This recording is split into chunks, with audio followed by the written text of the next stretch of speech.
Boa noite, meus irmãos. Mais uma vez estamos aqui pela graça de Deus, quarta-feira, dia 11 de dezembro de 2024. Até aqui o Senhor tem estado conosco. Nós estamos estudando já algumas quartas-feiras o assunto sobre a pregação.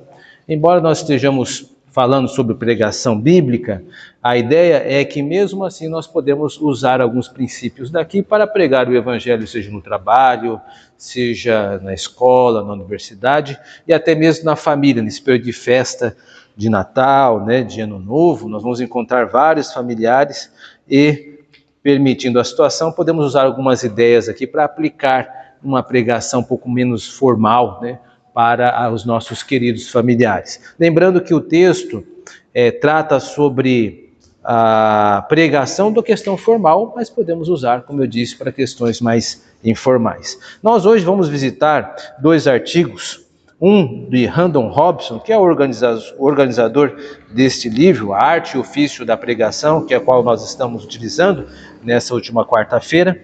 Randall Robson irá falar sobre o seu tema principal, que é a grande ideia. E isto é importante para nós, eu acredito que talvez já tenha dito nos estudos anteriores, porque Randall Robson foi cartilha do Seminário Reverendo José Manuel da Conceição por mais de 30 anos, tendo como uso os professores que lecionaram com as suas ideias, Reverendo Cláudio Marra, editor da Cultura Cristã, e também o nosso irmão Reverendo Canelhas, que não está mais conosco, que já dorme no Senhor, mas que durante décadas utilizou Randall Robson para explicar sobre a arte da pregação. Então, para nós em São Paulo, que estamos aqui, a maioria dos pastores de 30 anos para cá foram ensinados pelos mesmos princípios que nós vamos ver hoje. Então, é interessante isso. Nós veremos também o Stuart Briscoe. Ele irá mostrar que a pregação, quanto conteúdo, ela fala a mente, a vontade e as emoções. Então, nós vamos ter dois artigos, um artigo mais sobre a forma do sermão e outro artigo mais sobre o conteúdo do sermão. Então, vamos apresentar sobre a forma, com o título As Melhores Ideias, capítulo 83 do livro A Arte e Ofício da Pregação, de autoria de Randall Robson. Diz ele: qual é o propósito da grande ideia? Em outras palavras, por que investir sangue, suor e lágrimas no desenvolvimento da melhor ideia possível? Deixe-me explicar esse termo. Grande ideia é um mote, um mantra do Randall Robson. Ele diz que um sermão ele precisa estar enraizado sobre uma grande ideia. Como é que nós chegamos a uma grande ideia? Ele não está neste artigo, mas o princípio é pelo estudo do texto. Todo texto tem uma grande ideia. Como é que eu chego nela? É o que ele vai falar um pouco sobre isso. Antes de mais nada, preciso deixar claro do que estou falando quando falo de uma grande ideia. Estou falando da ideia principal do sermão, a proposição do sermão, o princípio básico que você tentará transmitir, a razão pela qual a grande ideia tem se tornado famosa como meio de falar acerca disso, é que quando eu tentava firmá-la na mente dos meus estudantes, eu dizia: qual é a grande ideia? Soa quase como uma gíria, mas eu estava tentando fazer esse conceito grudar na mente dos alunos. Eu acertei, pois é assim que as pessoas se referem a ele hoje, seus alunos. Um sermão contém muitas ideias, mas todas deveriam fluir da ideia principal do sermão. Não estou contando nada de novo. Volte no tempo até Aristóteles, Platão e Cícero, e você descobrirá que eles têm uma proposição em torno da qual o discurso é desenvolvido. Com frequência, isso se perde nos sermões. Assim, quando falo de uma grande ideia, estou falando de um fator de organização. Tome todas as partes de um sermão, combine-as num todo, e este todo é a ideia, a grande ideia do sermão. Assim, um propósito da grande ideia é que você organize o sermão em torno dela. Então, esse é o primeiro propósito que o sermão deve apresentar, uma grande ideia. Mas o sermão tem um título, geralmente o título é anunciado no começo. O sermão tem uma tese, que é o que ele está entendendo como a grande ideia. Essa tese como foi dito nas últimas quartas-feiras, ela pode ser no começo já dita, que é a tese dedutiva. Hoje eu vou provar que o amor de Deus compadece-se com o sofredor. Vamos utilizar 2 Coríntios, capítulo 12, que fala sobre o espinho do apóstolo Paulo, por exemplo. Então eu já ditei a tese, essa é a minha proposição, e daí o sermão é dedutivo, que tudo que eu disser depois é para tentar comprovar, né? Às vezes a grande ideia ela não é anunciada, ela está indiretamente sendo construída no decorrer do sermão. É quando o pregador diz assim: esse texto tem uma grande lição para nós. Qual será esta lição? Espero que todos nós possamos compreendê-la a partir da exposição. Eu não anunciei, mas eu já adiantei que a ideia ela está presente. Então essa é a forma indutiva da apresentação. Este então é o propósito, que o sermão tenha essa ideia e que tudo se organize em volta dela. Agora há um segundo propósito que Randall Robson também acha importante. Segue ele dizendo: um segundo propósito é que você quer deixar algo de duradouro na mente dos seus membros depois que o sermão terminou. A verdade é que as pessoas não lembram de esboços. Elas provavelmente nem o consultarão mais tarde. Eu não conheço ninguém que foi tocado por Deus por um esboço do livro de Gálatas. As pessoas vivem e morrem, isso sim, por uma ideia, uma grande verdade que se apoderou delas. Não posso esperar que a igreja se lembrará de cada grande ideia que tento transmitir, mas há uma probabilidade maior de que levem junto alguma coisa e se lembrem dela uma semana depois, se eu conseguir carimbar essa linha central na sua mente. O restante do sermão, muitas vezes, é como os andaimes. É importante, mas a coisa principal é que as pessoas se apossem de uma ideia, ou que uma ideia se aposse delas, e essa ideia, de alguma forma, molde a maneira em que elas reagem à vida. Então, o sermão ele é pregado para impingir ao público, ao auditório, a ideia que o pregador crê que extrai-se do texto, a ideia principal. Todos os 30 minutos onde acontece esta arena é a construção da ideia. Então, as ilustrações, a introdução, o fechamento, os pontos intermediários, eles só têm um objetivo, né? Provar esta ideia. Então, todas as vezes em que vocês ouvirem alguém pregar, é importante tentar pescar isso, né? O que ele quer dizer? E se o que ele quer dizer está coerente com o que ele está dizendo. Como assim? Pode ser que o pregador não consiga deixar clara a sua ideia. Você já ouviu aquela pregação que parece que a pessoa fica andando em círculo? Isso aí quer dizer que ele não sabe para onde está indo. Como disse Alice nos Países das Maravilhas, né? Para o gato, né? Ou o gato disse para Alice, na verdade, né? Todo caminho é válido para quem não sabe para onde está indo. Então os pregadores são assim: se ele não tem um objetivo, ele faz toda a igreja andar em círculo. Aí ele vai tentar gritar, porque quando não tem argumento, a melhor forma é gritar, né? Deus está aqui! Pronto, aí todo mundo já se deixou convencer, porque não tem argumento, o argumento não é bom, então grita-se, né? Ou recorre-se a piadas, a humor. Mas quando se tem uma ideia, o sermão, você consegue ver que ele é denso, porque tudo é usado para ser arrastado para a ideia principal. Tudo bem. Como é que a gente chega a essa grande ideia?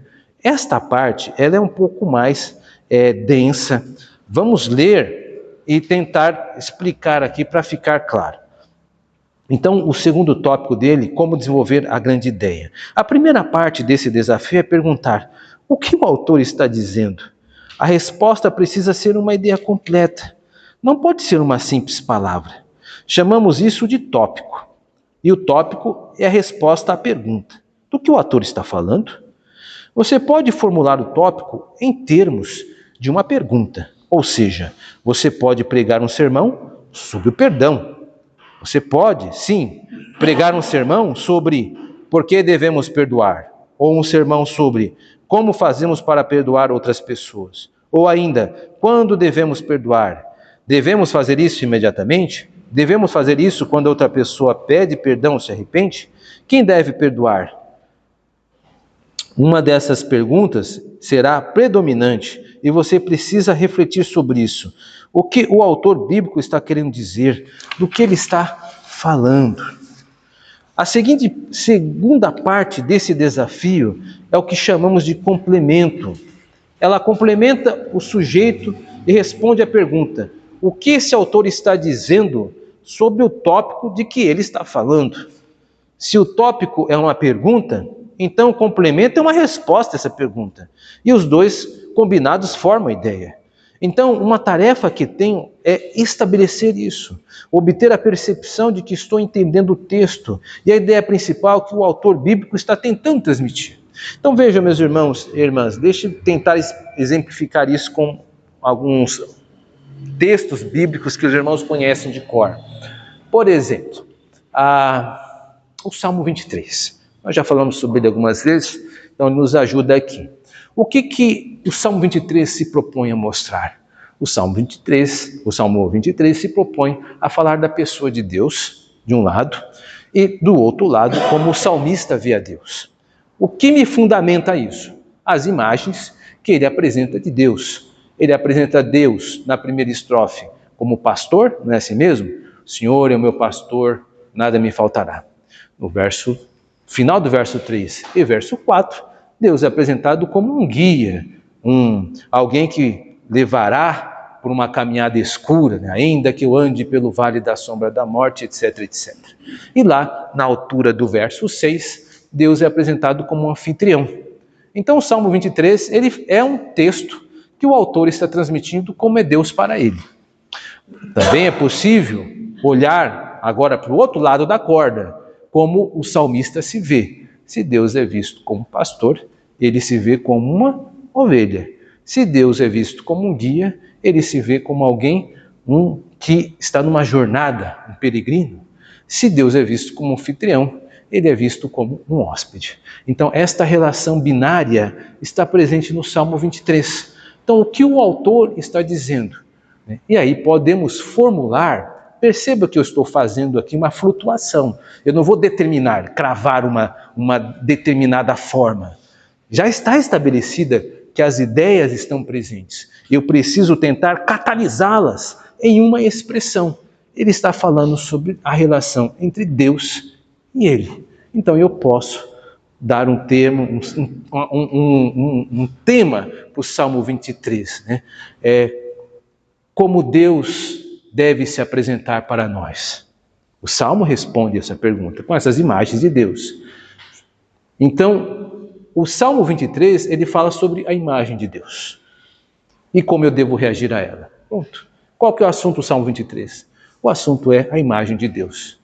E como eu devo reagir a ela. Esse é o tema. Então tem o tema principal da imagem de Deus e o seu complemento. Vamos tentar ser mais claro agora com o capítulo 12 de 1 Coríntios, quando fala sobre o amor. Lembra do amor? Ainda que eu falasse a língua dos homens e dos anjos, não tivesse amor, etc, etc, etc. Então o texto do capítulo 12, verso 1 ao 5, ele fala sobre o amor, a necessidade de se ter amor. E aí ele irá usar cinco figuras de linguagem, 5 hipérboles, para mostrar que se nós não temos amor, nada mais vale. Então qual que é o assunto? O amor e a necessidade que eu tenho de expressar. Então o assunto, o sujeito é o amor. Mas não só o amor, é o amor e a necessidade que eu tenho de tê-lo. Pode ser um complemento possível. Agora, existem pessoas que vão fazer esse texto ficar melhor, né? Então, aí vai depender da qualidade do orador, do lugar onde ele vai falar, para o auditório. Mas o tema é sempre o amor. O complemento ele vai tentar formular de uma forma que vai ajudar o seu auditório a entender o que ele está dizendo. Então, tópico e sobre do tópico está sendo dito. Isso para Randall Robinson é a ideia. Nós vamos encontrar isso, como eu disse, expresso de outras formas por outros estudiosos. Não é o caso agora, mas é só para saber que é assim que ele entende a questão. Então, dito isso, É interessante perceber que, falando desses dois textos, parece ser simples, né? Estou falando, fica mais fácil.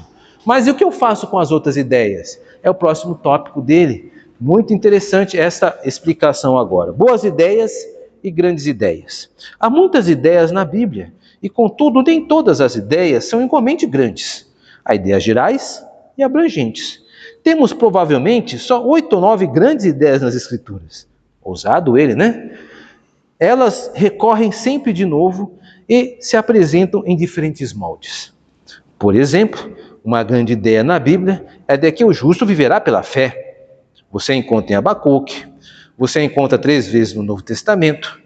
É uma grande verdade central, é abstrata. O justo vive pela fé. Ele não vive pelas experiências. Ele não vive pelo que vê, ele vive pela fé. O justo vive pela fé na forma em que vem a Jesus Cristo. Você se torna cristão ao depositar a sua fé em Cristo. Nós nos esquecemos com frequência do fato de que depois de se tornar cristão, você vive pela fé. E a argumentação do livro de Gálatas, no final de tudo, quando virmos a Cristo, estaremos lá por causa da fé. É um grande princípio das Escrituras. E isso é uma grande ideia porque engloba tantas coisas. Nem todo sermão pode ser uma grande ideia, mas há muitas boas ideias. Elas não são tão gerais e abrangentes, mas muitas vezes constituem a matéria-prima dos nossos sermões. E com certa frequência, você pode fazer um golaço com uma grande afirmação de uma grande verdade. Mas a diferença entre uma boa grande ideia e uma excelente grande ideia tem que ver com a magnitude da ideia em questão. Uma vez que temos uma excelente grande ideia, temos de usá-la para o maior benefício do sermão. Ela precisa se tornar o princípio organizador do seu sermão. Não importa se o seu sermão é desenvolvido de maneira dedutiva, em que você enuncia sua ideia no início e depois a questiona, ou de forma indutiva, em que você conduz o sermão à sua ideia. Ela é o centro organizador do sermão. Tudo leva a ela ou tudo flui dela. Isso é importante. O sermão, então, tem uma unidade. Procuro sempre deixar isto claro nas introduções e nas conclusões, para tentar organizar e fazer um fecho, porque isso dá uma ideia de inteireza. É mais fácil falar do que fazer, porque quando nós estamos falando, existem várias ideias. O que Randall Robson traz para a gente aqui é lembrar que algumas ideias podem ser grandes, mas podem ser não excelentes para o desenvolvimento do sermão. O que é desafiador para nós que transmitimos a palavra de Deus é a seleção de ideias, é retirar do papel tudo aquilo que concorre com a ideia central.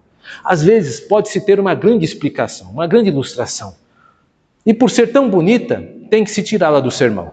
Por quê? Porque ela vai ocupar o grande centro, e o grande centro não pode ser a ilustração, tem que ser a ideia do sermão, que pode não parecer tão bonita aos nossos olhos, mas é aquilo que Deus quer falar à sua igreja. Então não adianta eu perolar muito e retirar o fecho, a incisão da palavra de Deus. Eu preciso ser honesto com o texto, levar a grande ideia do sermão, né, a ideia central, e deixar de lado as outras. Eu creio que esta é a grande contribuição desta sessão. Existem boas ideias e grandes ideias. Vai da habilidade do orador selecionar quando retirar uma, quando colocar outra. Já vi sermões que são muito bons, mas são densos, cansativos. Parece que você está andando com um monte de mala, porque as ideias são complexas. E já vi sermões muito leves, onde de repente o orador dá a palavra e aquilo fica, e os outros tópicos só vão fazendo aprofundar a flecha. E aí isso vai chegando no nosso coração. Existem também sermões muito fracos, onde cada tópico quer dizer uma coisa, como se fossem pedrinhas jogadas no lobo. Para matar um lobo, você não pode jogar pedrinha, né? Você tem que jogar uma pedra grande, que é a ideia central do texto. Isso é uma ilustração que estou usando do Hendrickson, quando ele ensina sobre sermões. De qualquer maneira, fica para nós a clareza de que existem boas ideias, mas existe uma grande ideia, a qual o orador precisa estar atento para subordinar todas as outras a esta. Então essa foi a contribuição de Randall Robson quanto à questão da forma. Agora vamos ver aqui os alvos da pregação, agora olhando para o conteúdo, para a pregação que fala a mente, a vontade e as emoções. Pregação à mente. Lembrando que este é um texto do Stuart Briscoe, capítulo 104 do livro Arte e Ofício da Pregação, falando que a pregação que é interessante. Pregando à mente. A teologia desafia a mente. Admito que não há muitas pessoas que pensem em termos teológicos. Elas não pensaram na cosmovisão, ou a filosofia da vida, por trás do seu estilo de vida. Então, minha intenção é fazê-las pensar sobre isso quando prego. Por exemplo, com frequência mostro o lado oposto de uma afirmação ou convicção. Muitas questões têm pelo menos dois lados. Então, quando faço uma afirmação importante em relação a alguma coisa, eu fico ansioso para mostrar que outros pensam diferentes. Muitas vezes, simplesmente falo das crenças contrárias. Eu não estou sendo superficial, mas fazendo as pessoas pensarem. Aqueles com visão de túnel precisam de alguém para esclarecer uma perspectiva mais ampla, né? Ou seja, aquela pessoa que vê tudo como se fosse um orifício, tem que andar, né? Tem que chegar até lá. Uma boa lembrança do Stuart aqui, de que existem dois lados para as ideias. Vou dar um exemplo. Recentemente eu preguei sobre a pessoa de Lídia, lembram disso? A figura de Lídia. E achei interessante mostrar que, ao mesmo tempo que a figura de Lídia, que está em Atos, teve um comportamento, as não Lídias tiveram outro comportamento. Ambas foram pessoas que tiveram a exposição aos mesmos acontecimentos. Então, geralmente, para ideias positivas, também tem negativas. Vou dar um outro exemplo, que o Catecismo Maior faz isso. Algumas pessoas aí fora vão reagir à determinação do 6º mandamento, que diz assim, não matarás. Vão reagir a isso da seguinte forma: bom, eu não mato ninguém, então eu nunca cometi homicídio, então eu cumpri o 6º mandamento. Mas nós entendemos, pelo nosso Catecismo Maior, que a aplicação disso não está só estritamente no negativo, mas também no positivo, em o que nós devemos fazer para promover a vida. Então não basta não matar, eu preciso me perguntar o que eu estou fazendo para promover a vida. Tudo bem que eu nunca matei ninguém, mas o que eu fiz por este ninguém? Eu, por acaso, pude ajudar a sarar suas feridas? Eu fui solidário? Fui amigo? Eu procurei agenciar situações para o favorecer? Como eu promovi a vida? Então, veja, é possível em tudo vermos dois lados, o positivo e o negativo. Isso tem um apelo à racionalidade, mas não é o suficiente. Ele vai dizer um pouco mais. Ele vai dizer que a vontade também precisa ser colocada em xeque. Diz ele nesse segundo tópico, pregando para a vontade. Quando prego para a vontade, estou procurando uma reação. Quero que as pessoas ajam em relação ao que disse. Como pastor, que no caso é ele, estou apto para ser mais amável e menos exigente do que seria como pregador itinerante, porque ficarei com essas pessoas por muitos anos. Eu não preciso ir para o tudo ou nada em uma tentativa. Deixe-me fazer um parênteses aqui.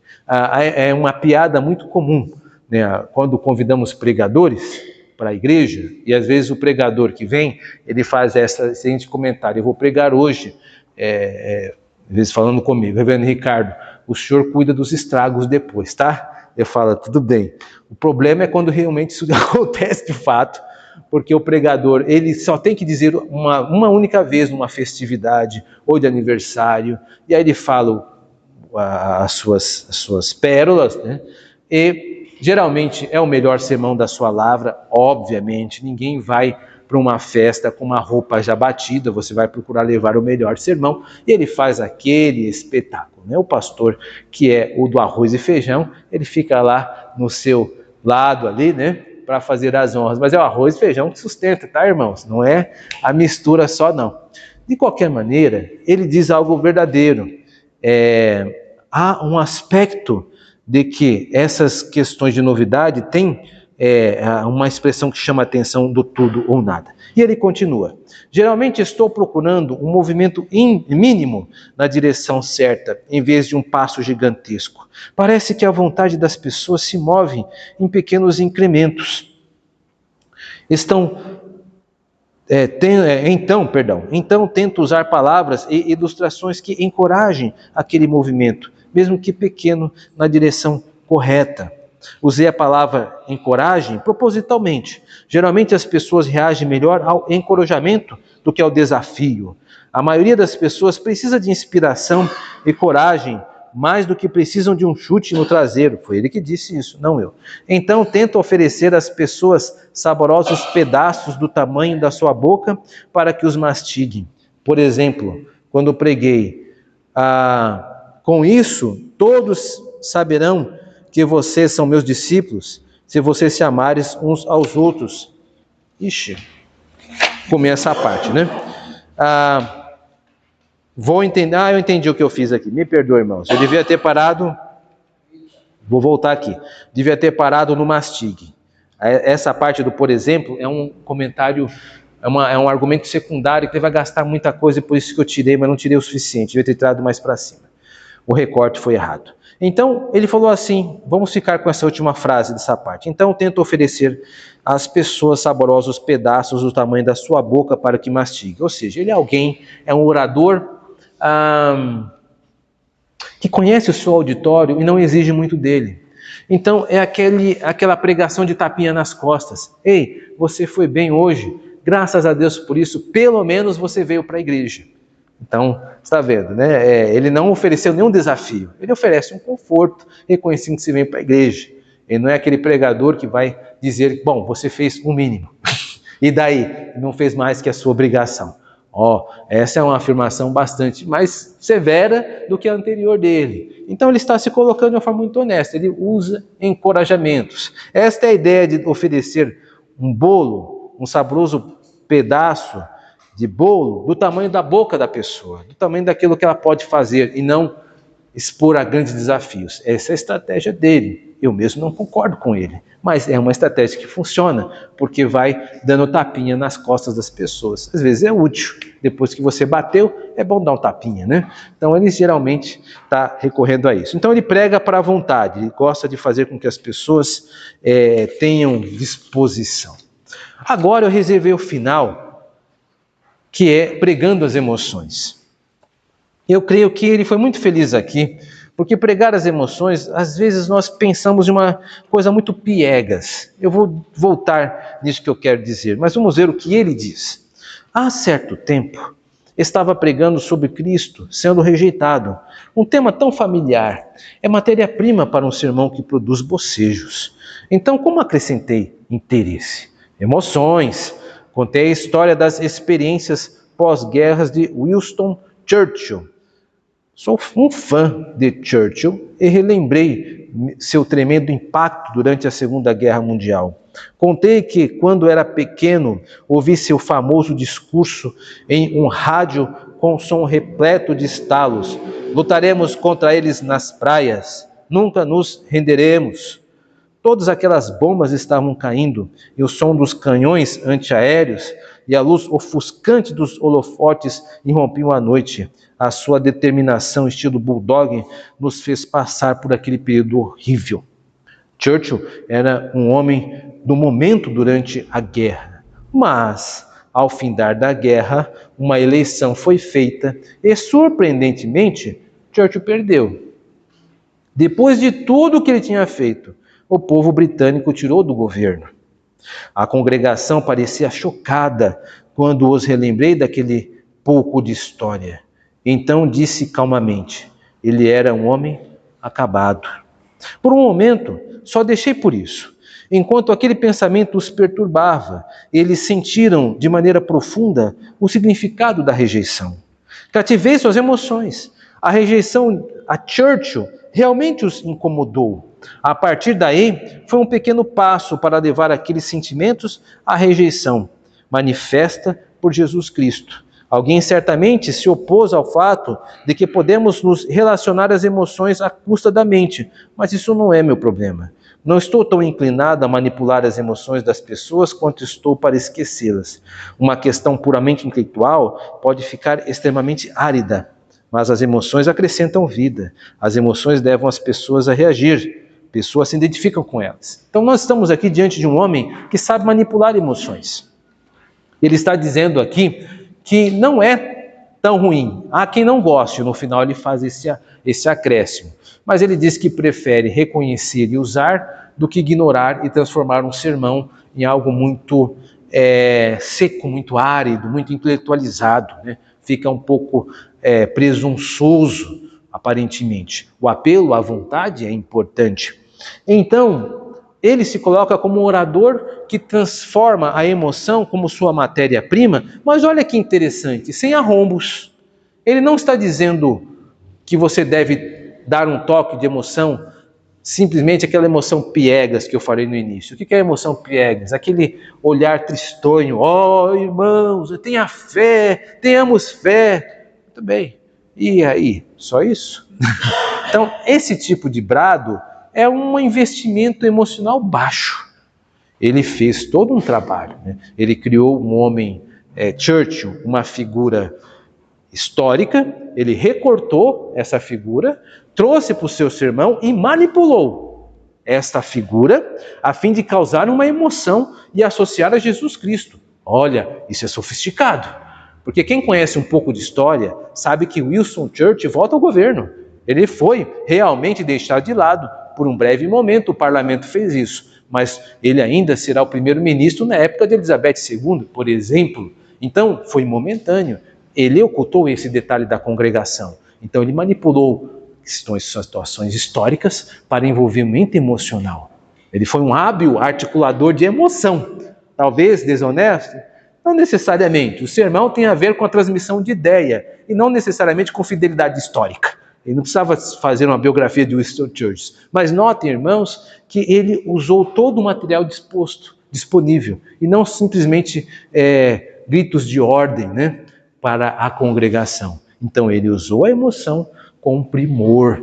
Então é muito bom quando nós conseguimos salpicar uma mensagem com emoção, não aquela emoção piegas, batida, que fala de coisas comuns, mas com intenção de criar um efeito de sentido. Aí nós estamos diante de um orador muito capaz, muito habilidoso. Meus irmãos, então foram esses ensinamentos. Nós encerramos esse momento, nos despedimos e espero nos encontrarmos novamente no dia 18, ao último estudo deste ano. Que Deus nos abençoe. Amém.